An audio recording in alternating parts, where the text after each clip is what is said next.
Hello guys, it's Comic Book Movie Fan Productions. With Glass coming out this weekend, it brings M. Night Shyamalan's Eastrail 177 trilogy to a close, so it's time to rank the grounded superhero trilogy from worst to best, so let's not waste any more time and get into it. Coming in last place, number 3 is Glass. The conclusions to the story set up by Unbreakable and Split is the worst of the trilogy in my opinion. It's not the first or worst third installment in the trilogy, but it definitely isn't great in my opinion.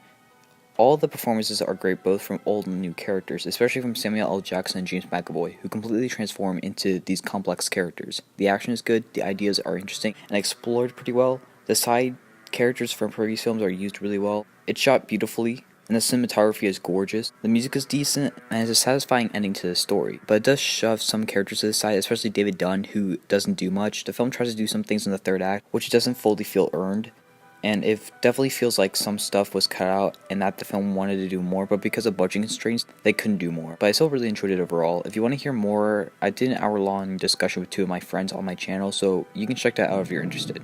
Coming in number 2 is Split. This definitely is the oddball of the trilogy, mainly because it was disguised as an original film when it came out, and is also more focused on the horror thriller vibe. The film is definitely intense, introduces a lot of interesting ideas, and is shot really well, and very claustrophobic. The action is good for the most part, especially from Anya Taylor-Joy and James McAvoy, who carries most of the film, and constantly having to switch different accents, and does fantastic, and has a great ending with the Unbreakable twist being the cherry on the top. The only problems I have are the two girls Anya Taylor-Joy is with are very blandly written, and the psychiatrist lady was just there to deliver exposition, and I wish we saw a few more personalities, but other than that, it's a great film. But coming in number 1 is Unbreakable. This film is fantastic, definitely one of my favorite superhero films of all time.